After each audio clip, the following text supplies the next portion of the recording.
Bonjour à tous et bienvenue sur Proximité Web TV. Je suis heureux de vous retrouver cet après-midi pour votre rendez-vous hebdomadaire #business.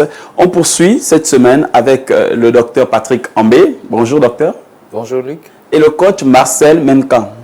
Bonjour coach. Est-ce que j'ai bien prononcé Marcel Menkam. Menkam, d'accord. Merci pour la rectification. On parle toujours business, comme vous le savez. La semaine dernière, on a parlé de l'idée qui permet justement de lancer un projet. Et bien sûr, quoi de plus logique que de poursuivre après avoir eu l'idée, c'est de savoir comment faire pour avoir un portefeuille client, puisque beaucoup d'entreprises, beaucoup d'entrepreneurs se lancent dans l'entrepreneuriat et au bout de quelques temps, on se rend compte que plusieurs n'arrivent toujours pas à atteindre une cible, à avoir des acheteurs concrets, ce qui fait qu'on a un fort taux de jeunes entreprises qui finissent par être à nouveau fermées dès les premières années. Donc, pour régler ce problème, je vous conseille de rester câblé sur votre chaîne Proximité Web TV.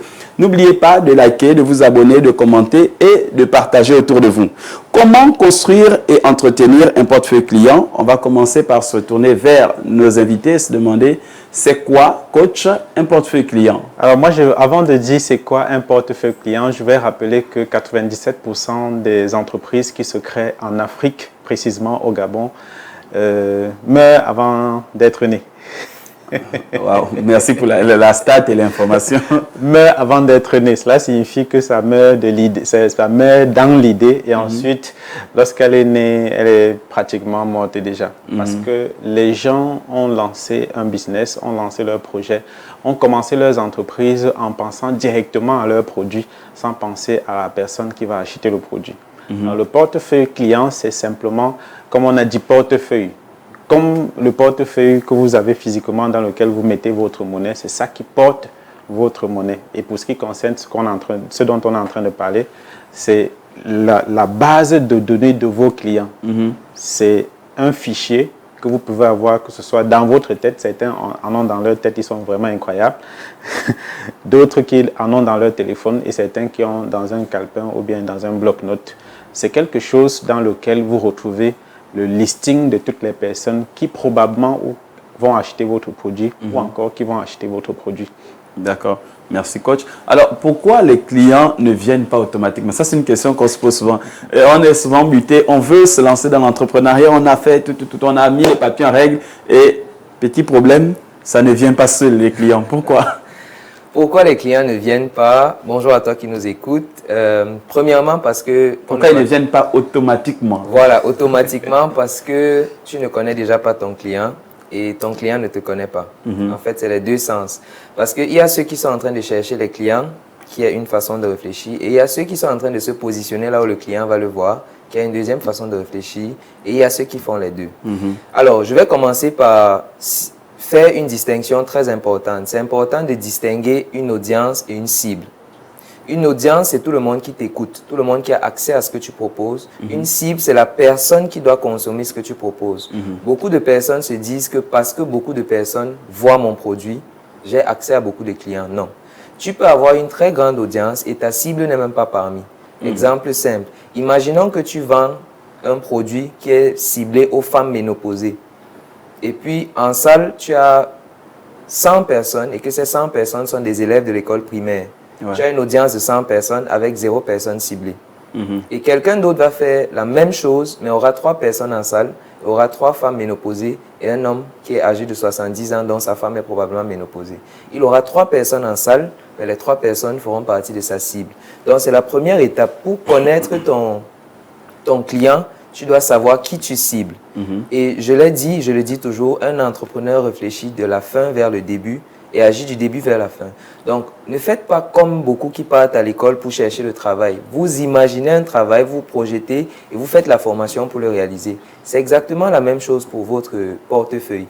Quand vous avez imaginé un produit, comme l'a dit le coach Marcel, vous imaginez tout de suite la personne qui va consommer le produit. En fait, le produit doit naître de la personne qui va le consommer. Et une fois que vous savez qui va consommer le produit, vous réfléchissez sur comment vous positionner où la personne va vous voir et en même temps, comment faire pour retrouver cette personne où il est positionné. Donc, naturellement, le client ne viendrait jamais. Il va continuer de faire ce qu'il fait. C'est à toi de trouver comment te positionner dans ce qu'il fait ou de changer ce qu'il fait pour venir où tu es situé. Alors, coach, quelque chose à ajouter? Comment on fait? Quelles sont les actions que je peux mener concrètement pour réussir à trouver ses premiers clients, en plus de ce que le docteur a déjà signifié? Alors, il faut déjà préciser que le client en lui-même, c'est la personne qui a déjà acheté le produit. On commence par trouver le contact. Le contact, c'est la personne à qui tu souhaites présenter votre produit, à qui tu souhaites présenter ton produit. Et pour avoir le contact, c'est facile. Vous allez vers les gens, il y a tellement de choses. Vous pouvez aller sur les réseaux sociaux, vous pouvez aller rencontrer les gens. Et lorsque vous avez obtenu le contact et que vous avez entamé une discussion avec la personne, il s'appelle prospect. C'est pour ça qu'on dit qu'on prospecte quelqu'un. Le prospect peut acheter ou non votre produit. Et lorsqu'il a acheté, il s'appelle client. Et votre objectif, ce n'est pas forcément d'avoir un client, mais d'avoir une personne qui est capable d'acheter votre produit et de rester fidèle à votre produit, mais plus encore de le recommander autour d'eux. Alors, quand on débute, est-ce qu'il faut vendre à tout le monde ou est-ce qu'il faut cibler? Il faut cibler. En fait, c'est ça le problème. Parce que le plus vous allez cibler, le plus votre produit sera valeureux. Imaginez un repas qui est fait pour un Africain et imaginez un repas qui est fait pour un Africain qui a grandi en Zion, qui est âgé entre 30 et 35 ans, de sexe féminin et qui est mieux pour les personnes de teint noir. Entre les deux, quel des deux pensez-vous être plus cher, plus valeureux? Bien évidemment, le deuxième cas de figure. Oui. Parce que c'est plus facile de trouver quelque chose que tout le monde va manger. Mais cette personne qui mange se dit que c'est pour tout le monde. Et ce qui est pour tout le monde ne coûte pas cher. Donc tout de suite, vous ne devez pas cibler tout le monde. Si vous voulez réussir, vous devez apprendre à cibler. C'est ça même le rôle du ciblage. Le plus votre ciblage est précis, le plus votre produit est valeureux. Maintenant, comme l'a dit le coach, comment est-ce qu'on fait le ciblage? Vous commencez par 3 éléments. Vous commencez déjà par connaître votre liste de contacts. Vous devez connaître les gens autour de vous. Une fois que vous avez répertorié le problème, pour commencer le ciblage, vous commencez avec la liste de contacts que vous avez. Donc, vous faites les états des lieux. Ça, c'est vos voisins, votre mère, votre père, votre famille, vos amis et tout ça. Donc, l'état des lieux, c'est connaître votre liste de contacts. La deuxième étape, c'est rentabiliser la liste des contacts. Et pour rentabiliser la liste des contacts, comme l'a dit le coach, c'est à travers un achat, une recommandation. Mais pour en arriver là, quand vous avez votre liste de contacts, s'il vous plaît, ne vous focalisez pas sur la vente de votre produit. Focalisez-vous d'abord à changer cette personne qui est un inconnu à un contact, cette personne qui est un contact à un prospect. Et pour le faire, retenez que l'achat, la vente ne se fait pas de façon rationnelle. La vente se fait de façon émotionnelle. C'est plus facile de dire oui à quelqu'un qu'on aime. Et c'est plus facile d'aimer quelqu'un en qui on a confiance. Donc, travaillez plus sur le relationnel des personnes autour de vous. Et en ciblant, une fois que vous avez une cible, battez-vous pour que la personne vous aime, vous, avant d'aimer votre produit. Et c'est le seul moyen à travers lequel, non seulement elle va consommer ce produit, mais elle va consommer tous vos produits et à tout moment. Bon, vous avez parlé tout à l'heure, tu as parlé tout à l'heure du lien familial. Ce qu'on a souvent remarqué, c'est que la famille n'achète pas. La famille prend, la famille, voilà, ils viennent en bon. Mais non, qu'est-ce qui se passe quand on a un produit et qu'on veut justement l'exposer et que la famille, est-ce qu'on arrive à faire de la famille un client? Comment ça se passe? Alors moi, je vais prendre mon expérience personnelle sur la vente d'un produit ou d'un service. Lorsque j'ai commencé dans le monde entrepreneurial, je proposais des produits aux gens. Et selon la façon dont on m'avait expliqué comment ça marche, j'avais trouvé que ce sont les membres de ma famille qui sont les premières personnes qui devraient bénéficier de ce type de produit. Et c'est un peu comme ça que tout le monde, quand il commence dans l'entrepreneuriat, il voit, lorsqu'il a lancé son produit, il se dit que le produit, si comme il est tellement bon, je vais d'abord aller voir mon oncle qui m'aime beaucoup là, je vais aller lui proposer mon produit. Et généralement, la réponse, c'est que, mais moi, je te connais. Je sais que tu es né au charbonnage. Je sais que tu as grandi à charbonnage autour de moi. Je connais tes compétences, je connais tes capacités. Je sais que tu étais un ancien électricien, un peu comme moi qui étais électricien à la base. Comment est-ce que c'est possible que tu viennes me proposer un produit, par exemple, qui peut m'aider à avoir un meilleur sommeil, qui peut m'aider à régler un certain type de problème? Donc, eux, ils ne te font pas confiance, pas parce qu'ils ne t'aiment pas. C'est parce qu'ils te sous-estiment. Ils se disent que toi, on te connaît. tu ne peux pas nous proposer tel type de produit ou tel type de service. Ça va un peu plus loin parce que j'ai remarqué que au lieu de venir acheter mon produit, il y a des membres de ma famille qui préfèrent aller acheter. Oui, ils achètent d'ailleurs, et c'est quand ils n'ont plus d'argent qu'ils viennent gratuitement chez toi. Oui. Moi, j'en ai donné gratuitement. J'ai donné gratuitement aux gens et finalement, ils sont plus revenus parce qu'ils se disent, et comme on est en Afrique, si je lui donne, il va devenir riche. Et moi alors, si j'achète chez lui, il va devenir riche. Moi alors, je fais comment? Et ça vient depuis la base, depuis le bas âge. Quelle est la raison pour laquelle on nous a imposé à être le premier de la classe? Si tu n'es pas premier de la classe, on va te punir. Le dernier de la classe, c'est un idiot. C'est pourquoi? Parce que forcément, la meilleure stratégie qu'on a trouvée pour pouvoir réussir à nous dominer, c'est diviser pour mieux régner. Donc, il faut que quand tu fais ton devoir, que tu caches. Et si le voisin triche, il faut trahir. Et tu trahis, on doit le punir. Et quand on le punit, tu es content. Et tu rentres et dis à la maison que j'ai fait en sorte que quelqu'un soit puni. Il aura la dernière note, j'aurai la première note. La conséquence directe, c'est que quand chacun arrive dans le monde entrepreneurial, il veut faire chemin seul. Puisque depuis la base, on l'a orienté à réussir seul. Donc, quand il arrive dans le monde entrepreneurial, il veut réussir seul. Et on connaît le résultat. Forcément, il va échouer. Par contre, de l'autre côté, l'éducation anglophone, c'est que depuis le bas âge, on fait le travail en commun. On fait le travail communautaire. Quand on donne le devoir, c'est le devoir en équipe. Les gens travaillent ensemble. Ils développent l'esprit de communauté, le travail ensemble. Et quand ils arrivent dans le monde professionnel, obligatoirement, ils font du financement participatif. Ils se mettent ensemble pour créer les entreprises. C'est pour ça que en Afrique, les 15 Noirs les plus riches au monde sont anglo-saxons. Les 15 Noirs les plus riches d'Afrique sont anglo-saxons. Aucun Africain francophone parmi les 15 Noirs les plus riches. Pourquoi? Parce que depuis le bas âge, on nous a éduqué qu'il faut travailler seul. C'est pour ça que si moi, j'ai mon entreprise et que quelqu'un peut m'aider à échouer, il va bien faire pour que j'échoue parce qu'il veut réussir. Tu vois, c'est ça un peu la base de tout ça. Oui.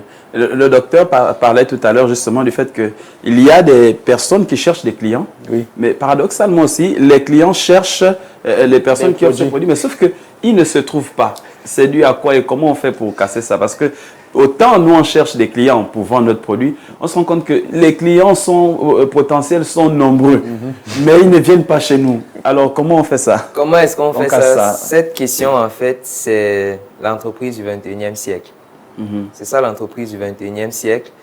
Et je vais expliquer après, je vais commencer par l'exemple. Aujourd'hui, la plus grande entreprise, l'une des plus grandes entreprises de vente, Amazon, et en Asie, Alibaba, ces deux entreprises ne fabriquent rien.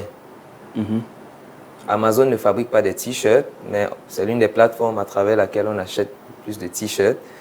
Et c'est la plateforme à travers laquelle le plus grand nombre de clients de t-shirts se retrouvent. Qu'est-ce qu'Amazon fait? Ça s'appelle de la mise en relation.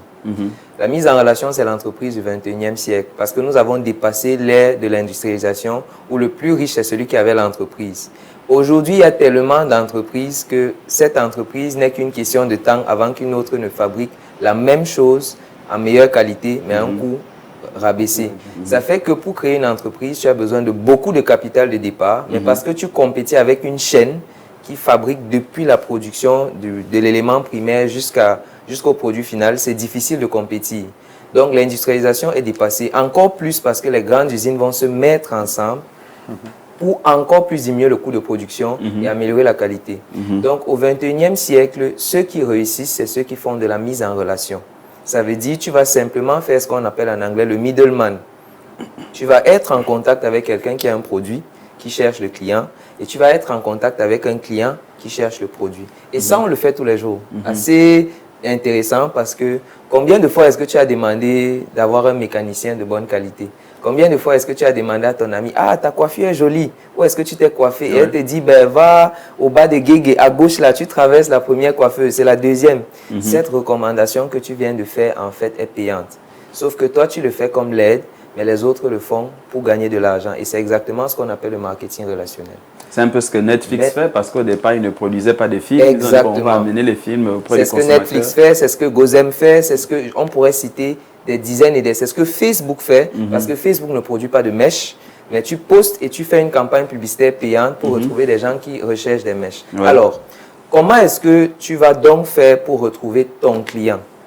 La première chose, c'est que tu dois avoir un produit. Mais ce qu'il faut comprendre, c'est qu'au 21e siècle, la personne qui réussit le plus, ce n'est pas celui qui fabrique le produit. Parce que la fabrication du produit a un coût exorbitant. Et comme on vient de dire, tu compétis par tes débuts, tu compétis avec des géants dont tu es écrasé. Une fois que tu as le produit, tu dois connaître la personne qui doit consommer ce produit. Et quand tu connais la personne, ton rôle, en fait, ce n'est pas de présenter le produit, non. C'est de créer une relation avec cette personne. C'est pour ça qu'on parle de marketing relationnel. C'est plus facile d'acheter chez quelqu'un que tu connais. C'est plus facile d'acheter chez quelqu'un que tu aimes. Et surtout, c'est plus facile d'acheter chez quelqu'un en qui tu as confiance. Donc, ne cherche pas à vendre un produit. Jeune entrepreneur, toi qui m'écoutes, toi qui as des produits, cherche à rentabiliser ta clientèle. Et en fait, entre un contact et un client, l'élément essentiel qui est au milieu, c'est une relation. Le plafond de ta clientèle dépend du plafond de ton relationnel. D'accord, merci. Coach, a ajouté quelque chose ou bien? Alors, je vais prendre un exemple très précis sur notre environnement immédiat pour expliquer ce que le docteur était en train de donner là tout à l'heure. Je ne sais pas si vous connaissez ici le terme apacheur. Non. Chez nous, apacheurs, ce sont des personnes qui se mettent au devant du marché et qui vont avoir des produits. Les démarcheurs. Oui. Ok, c'est ça, c'est le même terme. Chez nous, c'est apacheur. Ils ont des produits, ils ont des vêtements, par exemple, qu'ils tiennent en main comme ça. Ils vous disent ça coûte ceci. Ils viennent vers vous, ils attaquent le client, ils vont vers le client. Ce sont des personnes qui font véritablement le marketing du produit. Oui. Et donc, quand le client va acheter le produit, lui va repartir vers la boutique là où il a pris le produit. Oui. Il va payer le produit et il garde sa commission. Est-ce que le produit lui appartient? Non, il n'a même pas de boutique. Est-ce que si la boutique ferme, il a un problème? Est-ce qu'il a un problème avec les impôts? Est-ce que si on casse, comme on est en train de casser un peu de partout là, lui, son problème, c'est à quel niveau? Et si on vole, est-ce que ça le regarde? Si la boutique se brûle, ce n'est pas son problème. Oui. Tout ce qu'il a à faire, c'est de savoir qui vend un produit et qui veut acheter. Et c'est là où on vient avec, c'est là où on arrive au niveau du porte-monnaie client. Le portefeuille client. Oui. Le portefeuille client, c'est tout. Mais le véritable problème, c'est que les entrepreneurs, lorsqu'ils veulent se lancer, ils vont mettre tout leur argent sur le produit et ils oublient qu'ils doivent avoir les clients. Oui. Ils oublient la communication.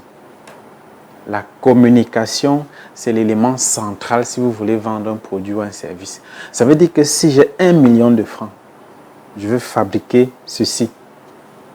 Je dois me battre pour que ceci-là ne me coûte pas plus de 500 000 francs. Le produit fini ne me coûte pas plus de 500 000 francs. Et l'autre 500 000 francs, c'est pour la communication. C'est pour ça qu'il y a des chaînes comme les vôtres, dans lesquelles on peut venir communiquer pour pouvoir mettre en évidence un produit ou un service. Mais les gens croient que comme ils ont fait des chaînes, pour venir là-bas, c'est trop cher. Vraiment, je préfère aller moi-même à l'attaque sur le terrain. Quand tu vas sur le terrain, tu rencontres combien de personnes par jour? Est-ce que tu es capable de vendre 2 tasses par jour à toutes les personnes que tu vas rencontrer? Non. Quand tu viens, par exemple, à la télé, tu parles de ta tasse. Combien de personnes regardent l'émission télé? Oui. Dans combien de villes? Et si on va encore sur les réseaux sociaux, c'est encore plus grave. Mais les gens se disent que non, je vais mettre tout mon argent dans le produit. Dès qu'il met ses 1 million, il a le produit, il n'y a personne pour acheter, il dit que ça ne marche pas, il ferme l'entreprise. Tout, c'est dans le portefeuille client. Tout est dans le portefeuille client. D'accord. Coach, il y a un autre cas aussi, c'est la stratégie justement de pénétration du marché. C'est-à-dire, on arrive et on est dans un environnement où les gens ont leurs bonnes habitudes. J'ai par exemple mon salon de coiffure et puis je me rends compte qu'il y a déjà 3 à côté, les clientes, l'autre connaît déjà chez Awa, l'autre est déjà habitué avec Cynthia. Donc, quand moi j'arrive, comment je fais pour avoir des clients, pour grappiller quelques clients à ces personnes? Alors moi, je vais prendre l'exemple sur moi. Et le docteur disait tout à l'heure que la meilleure façon, c'est de faire de la mise en relation. Moi, quand j'ai commencé, je n'avais aucun produit. Je n'avais aucun produit.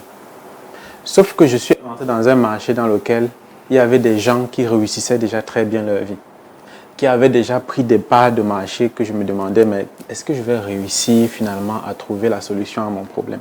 Est-ce que je vais pouvoir vendre le produit qui se vend déjà très bien? Donc, tu as fait ta boutique. Ici, à côté, il y a une boutique.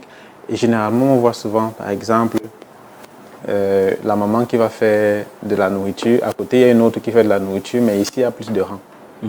Par rapport à la... On va dire que non, c'est parce qu'elle a mis quelque chose dans sa nourriture qui attire les gens. Ça n'a rien à voir. C'est la valeur qu'elle a ajoutée à son service. Si je viens chez toi pour que tu me serves un bol de riz et que tu me serves un bol de riz avec de l'eau minérale, alors qu'à côté, il y a une maman qui me sert le bol de riz seul.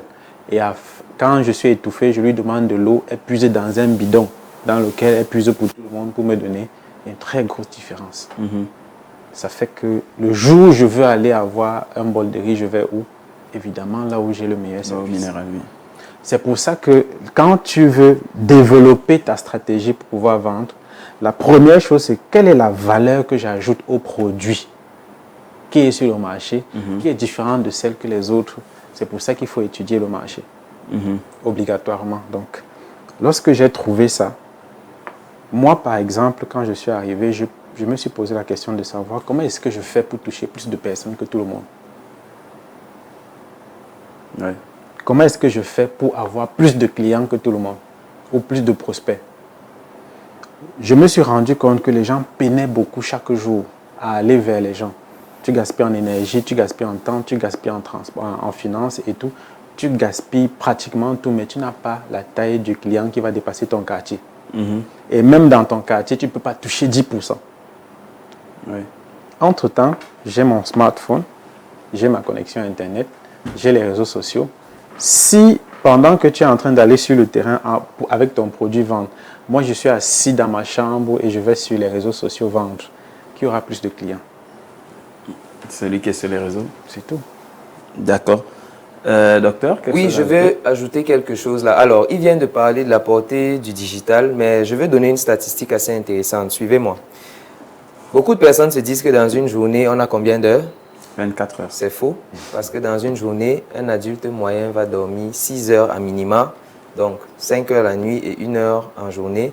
Et il va perdre 1 heure de démarrage le matin, se brosser, se réveiller, qui est non productif, et 1 heure d'arrêt le soir, ranger le lit, entrer dans sa couverture.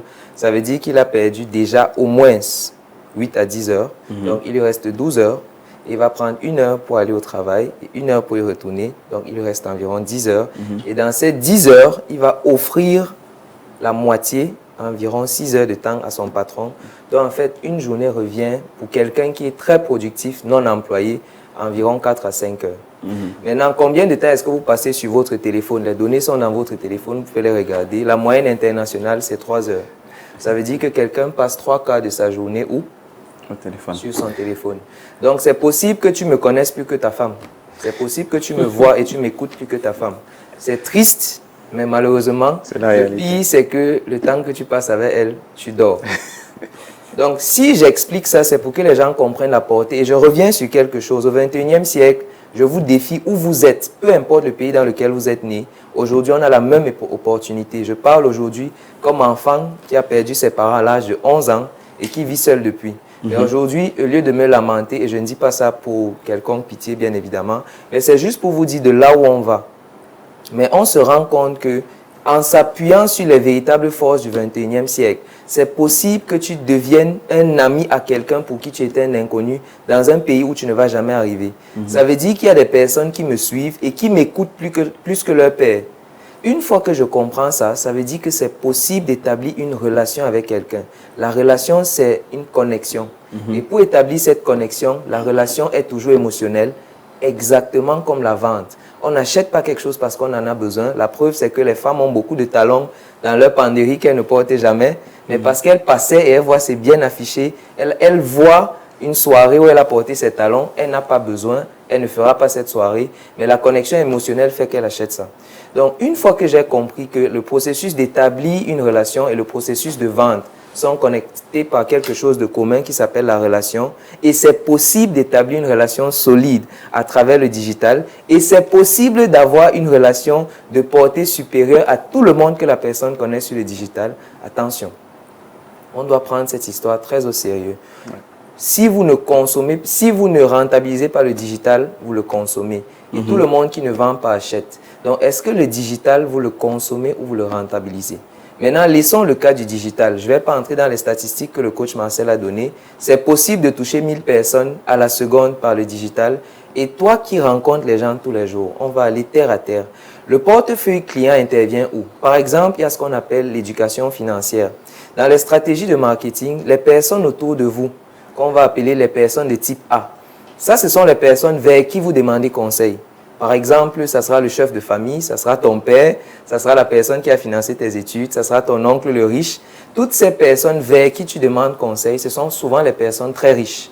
Et ces personnes, tu as l'habitude d'aller vers eux pour qu'ils te guident vers tes décisions. Une fois que tu as le produit et tu pars vers ces personnes, l'habitude, c'est que c'est lui qui te conseille. Mais pour vendre un produit, en fait, tu apportes de la valeur. Est-ce que tu penses que tu peux apporter quelque chose à quelqu'un qui toute sa vie t'a conseillé? C'est difficile. On passe à la deuxième catégorie, ceux qu'on appelle les personnes de type B. B, juste pour faciliter. Les personnes de type B, ce sont des personnes qui viennent vers vous beaucoup plus que vous n'allez vers eux. Ils te rendent visite 15 fois, tu leur rends visite une fois. Ils n'oublient jamais ton anniversaire, mais tu vois son anniversaire en statut, parfois 2 jours après. Mais il n'est pas fâché. Il te dit même que, oh, je comprends, c'est pas grave. Il y a l'anniversaire de son enfant, tu peux pas aller, il te pardonne. Ça, ce sont des personnes de type B. Et à l'école, c'est l'enfant que chaque fois qu'on rentrait, il t'accompagnait chez toi et il rentrait chez lui seul. On pourrait trouver des cas aiguisés, c'est juste un problème de temps. Mais la personne de type B, ça c'est une personne qui t'aime, qui te fait confiance, qui peut aller en guerre avec toi, qui peut même mourir avec toi. Et il n'a pas de problème. Le problème, c'est qu'il est souvent plus pauvre que toi. Et quand tu as le produit, malheureusement, tu ne penses pas à lui. Alors que c'est cette personne qui est prête à marcher nu pour vendre ton produit. C'est cette personne qui est prête à prêter de l'argent pour vendre ton produit. Et la personne de type B, très souvent, tu ne vas même pas penser à lui. Au pire des cas, tu vas même cacher ton produit pour qu'il ne soit pas au courant parce que tu te dis qu'il va baisser la valeur de ton produit. Je prends le dernier cas de figure, ce qu'on appelle les personnes de type C, où il y a égalité de relations. C'est très souvent là où ton meilleur ami se trouve, c'est là où ta femme se trouve, c'est là où ton frère se trouve. Et les personnes de type C te connaissent de fond en comble. Le problème, c'est qu'ils ne te voient pas toi, ils te voient que toi. Parce qu'ils te connaissent de fond en comble et ils ne voient pas ce que tu présentes, ils voient l'historique de ce que tu as été. Donc, peu importe ce que tu proposes, ils voient l'enfant qui a joué pieds nus. Alors, après avoir expliqué ça, je tiens à te dire que le marketing, ce sont des stratégies qui s'apprennent. Et toi qui penses que c'est un hasard, une fois que tu rentres quelque part, tu vas te poser la question, est-ce que la personne en face de moi est de type A? Une fois que c'est une personne de type A, tu lui demandes les conseils. C'est comme ça que tu établis une relation. Monsieur le ministre, je suis content de vous rencontrer. Est-ce que vous pouvez être un mentor pour moi? Je vous suis depuis la jeunesse et pour ça, tu vas devoir faire tes classes. Suivre tous les ouvrages qu'il a écrits. C'est comme ça que tu vas créer une connexion avec lui et il va t'accompagner. Ça veut dire qu'il achète pour t'accompagner. Et tu dois comprendre ça. La personne de type B, tu dois lui apporter la valeur parce que c'est ce qu'il vient chercher. Tu ne vas pas vendre un produit pour les os. Tu vas conseiller des personnes de 70 ans sur ce qu'est l'ostéoporose. Parce qu'une fois qu'ils comprennent l'ostéoporose, ils vont comprendre ce que ça représente en termes de déficit de calcium et ils vont venir vers toi pour les conseils vers là où avoir le calcium. Et pour les personnes de type C, vous les laissez tranquilles. Je conclue cette parenthèse en disant que votre portefeuille représente votre plus grande forme de richesse ou votre plus grand frein dans votre entreprise. Le problème, c'est est-ce que tu consommes ou est-ce que tu rentabilises ton portefeuille? D'accord, merci docteur. Alors, on va, pour conclure ce numéro, présenter quelques objections qu'on rencontre souvent sur le marché. Et vous allez nous dire à quoi ça renvoie et puis peut-être comment on réagit face à cela. La première chose qu'on a chez nous, généralement, j'arrive, je vais réfléchir. Quand quelqu'un arrive et puis vous lui présentez le produit, il dit d'accord, ça marche, je reviens. Ça, c'est quand on est au marché, il dit je reviens. Ou encore, si c'est à distance, il te dit j'ai pris note, je réfléchis. Voilà. Qu'est-ce que ça traduit souvent et comment est-ce qu'on casse cette objection? Alors, puisqu'on est en train de conclure, avant de parler de la gestion des objections, je voudrais rappeler que j'ai lu dans un livre, quelqu'un disait qu'un client satisfait, c'est un client qu'on a perdu. Cela signifie que lorsque vous réussissez à faire que le client soit comblé, il n'a plus besoin de vous. Comblé, ça veut dire que je n'ai plus besoin de toi. J'ai déjà ce que je veux, je n'ai plus besoin de toi. Malheureusement, ce que nous, on a généralement su dans nos marchés, c'est qu'on a fini de vendre le produit, le client est parti, c'est bon. Et c'est là où tout le monde rate la vente. Oui. Parce que tout toutes les personnes qui sont parties et qui ne vous ont plus recontacté, ce sont les personnes sur qui vous devriez vous appuyer pour avoir votre richesse. Moi, j'ai rencontré beaucoup de personnes qui m'ont vendu quelque chose. Et un jour, quand je les rencontre ailleurs, parce qu'ils ont quitté là où ils étaient, mais tu es où depuis? On nous avait déplacés. Mais comment est-ce que tu as fait pour ne pas? La première chose que vous faites avec une personne qui achète votre premier produit ou bien qui rentre en contact avec vous, c'est de noter son contact quelque part. Aujourd'hui, on a des applications, par exemple, comme Google Sheets, que vous pouvez avoir dans votre téléphone. Vous téléchargez gratuitement Google Sheets et vous l'implémentez dans votre téléphone. Chaque fois que vous rencontrez quelqu'un, vous avez besoin de son nom, son contact, son métier professionnel. Vous pouvez allonger la liste. Qu'est-ce qu'il a acheté chez vous? Comment est-ce que vous l'avez suivi? Etc. Parce que c'est ça votre véritable richesse. C'est là où il a conclu. Oui. Si vous n'avez pas de base de données de vos clients, rien ne va se passer dans 10 ans. Rien du tout. Parce que quand il a acheté un produit chez vous et qu'il a été satisfait, la prochaine étape, c'est de le fidéliser. C'est pour ça qu'on dit un client satisfait, c'est un client perdu. Vous ne devez pas avoir des clients satisfaits, mais des clients fidèles. Quand vous l'avez fidélisé, forcément, il est capable d'acheter tout ce que vous voulez. Maintenant, quand je reviens aux objections, ce type d'objection se gère trop facilement. Le problème, c'est que vous refusez de donner. La personne qui dit que je parle là, c'est parce qu'il ne peut pas acheter, mais il ne veut pas baisser son charisme. Il n'a pas d'argent, mais il ne veut pas te montrer que je n'ai pas d'argent. Donc, il veut juste garder le charisme, son ego bien en place. Et puis, il part, il ne revient plus. Oui. Mais si tu lui donnes la capacité de tester, je prends le café, si le café a 10 sticks dedans, tu ne lui donnes pas le carton. Tu lui donnes un stick, il va tester un seul. Et quand il a testé un seul, forcément, le type de résultat qu'il va avoir va lui permettre de réfléchir véritablement sur comment est-ce que je fais pour acheter ce produit. Oui. Et s'il n'a même pas d'argent pour acheter ce produit, vous pouvez lui proposer autre chose. Je sais que tu n'as pas d'argent, mais je te propose un deal. Si tu permets aux gens d'acheter ce produit, je te donne 20% sur ce qu'ils vont acheter. Les 20% que tu vas avoir là, ça va te permettre d'acheter toi-même, tu consommes. En fait, tu consommes pour rien. Juste parce que tu as recommandé. Ça veut dire que même celui qui ne peut pas acheter, tu peux trouver un moyen de faire en sorte qu'il achète à travers cette recommandation dont j'ai expliqué. D'accord. Deuxième objection, c'est trop cher. C'est-à-dire, c'est le plus facile à régler. Alors, je vais te donner une notion qui va un peu clarifier les choses. Il y a une différence entre c'est cher et c'est valeureux. Le prix d'un produit, ce n'est pas sa valeur. En fait, quand on dit que c'est cher, ce que ça représente, c'est qu'il y a une discordance entre le prix et la valeur, et que le prix est trop supérieur à la valeur. Donc, chaque fois qu'on te dit que c'est cher, entrepreneur, ce que tu dois comprendre, c'est que je ne vois pas la valeur de ton produit ou ce prix. Donc, c'est à toi de décider de baisser le prix ou de faire monter la valeur. Chaque fois que quelqu'un me parle du prix, ça veut dire que tu dois échouer les étapes de la vente. Parce qu'en principe, la vente est émotionnelle. Donc, dès qu'il a la connexion émotionnelle, peu importe le prix, il va payer. Donc, ton objectif, ce n'est pas de présenter un produit pour un prix correspondant. Ton objectif, c'est de présenter un produit pour une valeur correspondante. Donc, dès que quelqu'un te dit que c'est cher, en fait, c'est parce qu'il n'a pas compris la valeur de la produit envers lui-même. Donc, ton rôle, chaque fois qu'on te dit que c'est cher, d'ailleurs, je conseille toujours aux gens de ne jamais baisser leur prix. Décidez du prix le plus bas que vous allez accepter, qui est valeureux, sur lequel vous êtes confortable et vous le proposez tout de suite. Parce qu'une fois que vous baissez le prix, vous baissez la valeur. Ce que vous dites à la personne, c'est que je reconnais que mon produit n'a pas la valeur que j'avais dit. Donc, ce que tu es en train de dire prouve que tu reconnais toi aussi que le produit n'a pas la valeur et tu viens de m'attraper parce que je suis un escroc. Donc, je t'ai survalorisé mon produit. Donc, une fois qu'on parle du prix, ça veut dire que vous avez raté la présentation de la valeur. Maintenant, je vais expliquer avec un exemple simple. Il y a une expérience qui a été menée aux États-Unis sur comment est-ce que tu vas gérer ça. Ça s'appelle le foot in the door principle. Donc, ça veut dire c'est plus facile, c'est en anglais, je ne sais pas comment traduire, c'est plus facile, vous connaissez les gens qui viennent chez vous pour présenter des produits, vous ouvrez à peine la porte et il met le pied.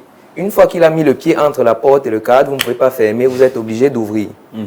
Comment est-ce qu'ils ont retrouvé ce principe? C'est qu'ils ont fait une expérience, il y avait beaucoup d'accidents dans une ville aux États-Unis, où ils ont décidé de faire des gros panneaux qu'on devait mettre dans la cour de chacun. Comme ça, en sortant le matin, ils voient le panneau, c'est écrit « Conduisez avec prudence ».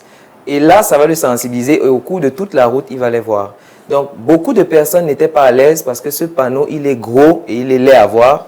Donc, ce qu'on faisait, c'est que quand on venait vers eux, pour une première catégorie de personnes, on leur a dit, est-ce qu'on peut mettre ce gros panneau dans ta cour? Et vous serez surpris, seulement 16% de personnes étaient d'accord. Parce que le panneau, il était énorme et gigantesque, donc personne ne le voulait. Mais on a fait un deuxième test sur une population où on a imprimé un petit sticker qu'on pouvait coller sur la fenêtre. Et on leur a dit, est-ce qu'on peut coller ce petit sticker sur votre fenêtre? Et 80% des personnes étaient d'accord. Et on est revenu plus tard leur demander si on pouvait installer le même panneau dans leur jardin. Et vous serez surpris, 75% cette fois étaient d'accord. Pourquoi je dis ça? Chaque fois que vous avez une objection, ce que vous devez faire, c'est trouver le pied qui va entrer dans la porte. Comme il l'a dit, ça peut être une offre. Ne vendez jamais 10 produits à la fois. Vendez le produit qu'il pourra acheter, qui sera le plus valeureux et le plus facile à retrouver satisfaction. Et à travers ce produit, vous allez le fidéliser. Et à travers les autres produits, vous allez le garder en besoin. D'accord. Merci. Alors, une autre objection. Je connais quelqu'un qui fait ça moins cher. Ou à côté, c'est moins cher. L'autre là-bas a un prix. Vos prix c'est trop cher. L'autre, on vous met en relation, comparaison avec les autres vendeurs du produit. Qu'est-ce que ça traduit et comment est-ce qu'on casse cette objection? Alors moi, j'ai une expérience à partager. Justement, c'est toujours sur le livre Le pouvoir d'Internet que j'ai écrit. Lorsque je l'ai écrit, j'ai fixé le prix à 20 000 francs. Mais avant de fixer le prix, j'avais fait une étude où j'ai envoyé un formulaire que les gens devaient remplir pour demander quel est le prix que vous pensez qui peut être idéal pour le livre que je viens de mettre sur pied en faisant le résumé. J'ai mis 15 000 francs, j'ai mis 10 000 francs, j'ai mis 25 000 francs. Et la plupart des personnes qui ont coché, en fonction de ce qu'ils savent de mes compétences, ont dit 25 000 francs. Et lorsqu'ils ont dit 25 000 francs, j'ai fixé le livre à 20 000 francs. Sauf que la plupart des personnes qui véritablement voulaient acheter à bien moins que ça. Ça veut dire que dans les statistiques, tu te rends compte qu'on peut acheter cher, mais dans la réalité, tu te rends compte qu'en fait, ils veulent ça bien moins cher. Certains m'ont demandé, est-ce qu'il n'y a pas une version électronique gratuite? Parce que les gens sont prêts à prendre ce que tu as comme valeur gratuitement. Gratuitement, oui. Mais en fait, je suis à plus de 500 exemplaires vendus et tout le monde achète à 20 000 francs. Dès que tu as commencé à me dire que le livre, je veux l'acheter à tel prix, je te stoppe net, je te dis que ça n'a pas sa valeur, ce n'est pas la valeur de ce livre, je ne peux pas te le vendre, tu peux aller chez le voisin. Parce que le livre vient avec un accompagnement. Et c'est un peu ce qu'on a appelé la valeur ajoutée. À chaque fois que vous avez un produit que vous vendez, s'il n'y a pas une valeur ajoutée à ce produit, il sera banal. Ça sert à quoi de venir chez moi prendre le Samsung alors que nous tous on vend le Samsung au même prix? Si chez toi, je peux entrer avoir une climatisation qui n'y a pas chez moi et que nous deux, nous vendons au même prix, forcément, on va venir chez toi. Et tu ne peux pas venir, quelqu'un ne peut pas venir chez toi, vouloir acheter au même prix que chez moi parce qu'il sait que chez toi, il y a la climatisation. Donc, c'est le cadre que tu mets autour de ton produit pour lui donner la valeur qui détermine aussi le type d'objection que tu vas avoir dans ton... Je prends un exemple. Il y a des personnes chez qui, quand tu arrives dans la maison, tu as l'impression d'être sale. Oui. Tu es propre, tu t'es bien lavé, tu t'es bien habillé, mais quand tu arrives chez lui, tu as l'impression que tu es sale. Parce que quand tu vois l'environnement, quand tu vois le type de propreté, comment les choses sont rangées, tu te dis, mais j'ai jamais vu ça. Tu as peur de t'asseoir sur le canapé. C'est la même chose que certains shops. Quand tu entres là-bas, tu sais que le vêtement que tu viens acheter ne peut pas avoir un certain prix. Tu le sais. Tu sais que ça ne peut pas avoir un certain prix. C'est pour ça que je parle de la valeur autour de ton produit. Le plus important, ce n'est pas ce que tu vends, mais ce que tu mets autour. Et ce que tu mets autour, obligatoirement, ça casse ce type d'objection. Obligatoirement. On n'a même pas besoin de parler de ce type d'objection. Tu vois. Il y a certaines personnes qui ne peuvent pas entrer dans un magasin. Ils ont vu le magasin à vue d'œil, surtout le soir, la façon dont c'est éclairé, les choses qu'il y a dedans. Mon frère, Il va pas je sais que si j'entre là-bas, Je ne sais même pas si on va me permettre d'entrer. Je ne sais même pas si j'entre, on va me permettre de m'asseoir. Et tu vois, déjà seulement le branding qu'on a mis autour du produit, ça casse ta possibilité d'aller là-bas. C'est un tri naturel. C'est ça le ciblage. Alors, une dernière objection, c'est est-ce qu'on peut avoir ça en bon? Avoir ça en bon, c'est-à-dire à crédit au Gabon. Oui. En fait, ça, c'est pas une objection, ça, c'est un test. Oui, en fait, ils sont en train de te tester. Et ça, c'est très souvent les personnes de type C, les personnes les plus proches. Ton frère, ta soeur ou ton ami que tu as invité. Et d'ailleurs, tu t'attendais à ce que c'est cette personne qui achète au-delà du prix pour t'encourager. Est-ce qu'on peut avoir ça au prêt? Prêter quelque chose à quelqu'un signifie que tu reconnais que tu peux faire sans cette chose. Prêter quelque chose à quelqu'un reconnaît que tu confirmes que je peux faire sans ça. Ce que ça représente, c'est quoi? Est-ce que tu peux donner ton poumon à quelqu'un? Est-ce que tu peux prêter ton poumon à quelqu'un? Non. C'est pour ça que c'est un organe vital. Défends ton produit comme si c'était un produit vital. Parce que ce produit va gagner de l'argent et ta vie en dépend. Une fois que tu comprends ça, le prêt n'existe pas. Soit tu offres, soit tu vends. En fait, comme il l'a dit, derrière tout produit, il doit avoir une valeur ajoutée. J'ajoute en disant qu'il doit avoir une valeur ajoutée gratuite. Parce que chaque fois que quelqu'un vient, il doit avoir quelque chose qui gagne gratuitement sans acheter et quelque chose qui gagne gratuitement après avoir acheté. Parce que même celui qui n'achète pas en rentrant doit rentrer amélioré de ce qu'il est venu avec. Donc chaque fois qu'il va te dire, est-ce que je peux avoir ton produit à crédit? Tu vas lui demander s'il a laissé son cœur à la maison. Et tu refais le même lien et tu lui fais comprendre que ce produit, si tu le prends à crédit, c'est comme si tu venais de prendre mon cœur. Oui. Parce que pour que mon cœur batte, il faut que je mange. Et pour que je mange, il faut qu'on achète ce produit à cette valeur. L'autre chose, c'est que les gens ne comprennent pas la valeur de la propriété intellectuelle. Je prends souvent l'exemple simple. Hier, j'ai discuté avec quelqu'un qui me disait « C'est impossible qu'un jeune de 20 ans soit multimillionnaire. » Sauf s'il fait des choses anormaux. Une chose anormale. Oui. Merci. Alors, je lui ai posé la question, est-ce qu'il connaissait Neymar? Il m'a dit oui. Est-ce qu'il connaissait, par exemple, Samuel Eto'o? Il a dit oui. Je lui ai demandé, est-ce que tu es d'accord que toutes ces personnes étaient multimillionnaires avant leur vingtaine et ils n'étaient pas en salle de classe? Il m'a dit oui. J'ai dit très bien. Et il m'a dit non, ce sont les footballeurs, c'est leurs pieds qui leur donnent de la richesse. Et je lui ai demandé, est-ce que tu ne te rends pas compte que l'organe le plus puissant dans l'être humain, c'est le cerveau? Une fois que je dis ça, les gens ne comprennent pas que exactement comme un footballeur se réveille tous les matins pour aller aux séances d'entraînement, il surveille ce qu'il mange, l'heure à laquelle il dort, même les femmes qu'il va rencontrer, s'il ne fume pas, toutes ces choses pour entretenir son corps. C'est comme ça qu'il y a des personnes qui lisent des livres, qui payent des formations, qui voient des vidéos, qui voient même leur style de vie changer parce que leurs enfants ne peuvent pas jouer avec eux à certaines heures. Toutes ces choses pour avoir une propriété intellectuelle. Et plusieurs fois, le produit ne se résume pas à ce qui se trouve dans une boîte, mais c'est cette valeur autour de ça. Et ça, c'est de la propriété intellectuelle.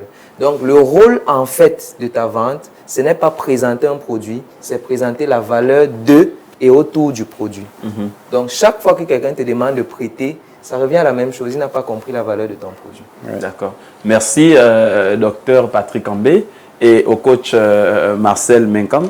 Donc, nous étions avec eux cet après-midi et on parlait justement du fait de trouver ses clients, qui est souvent une tâche assez ardue dans le monde de l'entrepreneuriat, surtout quand on est débutant et qu'on ne s'y connaît pas vraiment.